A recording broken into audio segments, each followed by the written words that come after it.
Hello everyone, সকলকে স্বাগতম আমার নিউ ভিডিওতে। তো আজ কনসিলারের কিছু কালেকশন। তো চলুন দেখে নিই ইউজের সঠিক নিয়ম।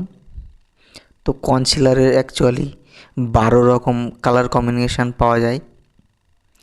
তো আমার কাছে 9 রকম আছে।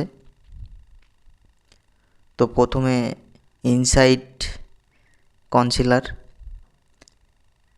Next pro concealer. তো এগুলোর নিয়ম ইউজের দেখে নেব। তো চলুন প্রথমে ইনসাইড থেকে শুরু করি। Inside 2x makeup master concealer. তো এই কনসিলারটার ভিতরে সুন্দর একটা তুলি আছে, আলাদা করে ব্লেন্ডার ইউজ করতে লাগবে না।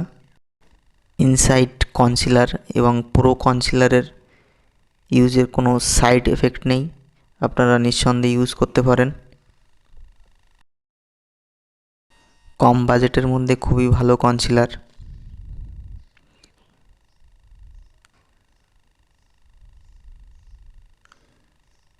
এখানে অল ইনক্লুডিং ইন্ট্রোডাকশান দেওয়া আছে, ইউজের প্রসেস স্টেপ বাই স্টেপ দেওয়া আছে। এমআরপি আছে 100-এর কাছাকাছি। এটা শেড 9 আছে। তো চলুন আনবক্সিং করে দেখে নিই। কনসিলার সাধারণত মেকআপের আগে ইউজ করে। তো এটা ইনসাইড কোম্পানির কনসিলার, কিছুটা লিকুইড লিপস্টিকের মতো। ইনসাইড এবং প্রো কনসিলার অল টাইপ স্কিনে ইউজ করতে পারবেন, সেন্সিটিভ স্কিন, অয়েলি স্কিন এবং ড্রাই স্কিন, অল টাইপ স্কিনে ইউজ করতে পারবেন।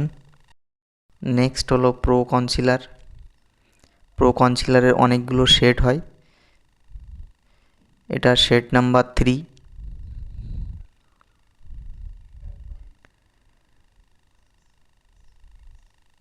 এটাও প্রো কনসিলারের শেড নাম্বার 2।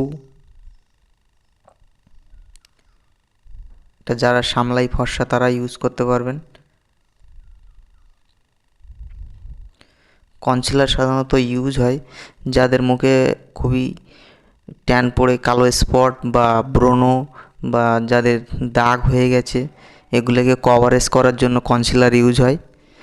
আর যাদের চোখের নিচে খুবই কালো দাগ হয়ে গেছে, বা অনেকের দেখবেন ফেজের একটা কালার প্লাস কপালের উপরে আরেক রকম কালার, তো তাদের জন্য এটা খুবই ভালো।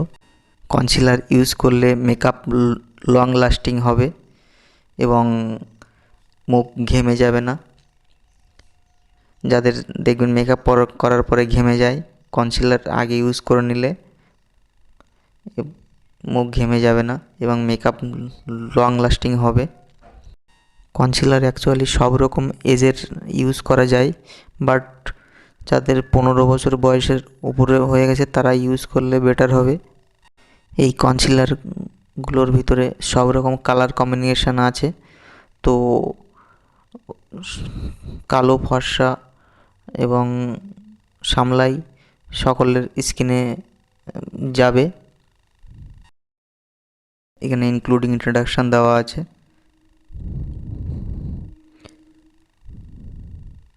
টোটাল 12টা শেড হয় প্রো কনসিলারের, এখানে 9টা আছে। অরেঞ্জ আর ডার্ক শেড বাদে আর সবই আছে। এই কালার কারেক্টারগুলো খুবই ভালো। কম বাজেটের মধ্যে প্রো কনসিলারগুলো খুবই ভালো। অ্যারাউন্ড দাম আছে 95 থেকে 100-এর কাছাকাছি।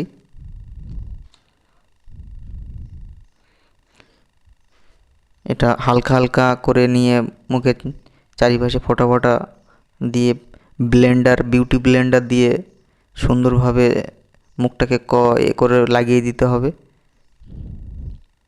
খুব সুন্দর কভারেজ হয়ে যাবে এবং খুব সুন্দর ব্লেন্ড হয়। মুখের দাগ এবং যাদের মুখে বিভিন্ন ধরনের কভারেজ করে দেবে। অনেকের দেখবেন গলায় ট্যান পড়ে যায়, তারাও ইউজ করতে পারবেন। কনসিলার ইউজ করার পরেই আপনারা মেকআপ করতে পারবেন, নাহলে মেকআপ ফেটে যাবে। আর মুখে যে দাগ বা কালো এগুলো থাকবে ওগুলো মানে কভারেজ হবে না মেকআপ করলেও। তো এই জন্য করে কনসিলার ইউজ করলে খুবই ভালো। মুখের দাগ বা ব্রণর দাগ কভারেজ হয়ে যায়। এটা ইউজের নিয়ম হলো প্রথমে মুখটাকে ক্লিনজিং করে ভালোভাবে, তারপরে মুখটাকে ধুয়ে পরিষ্কার করে নিয়ে কনসিলার করতে হয়।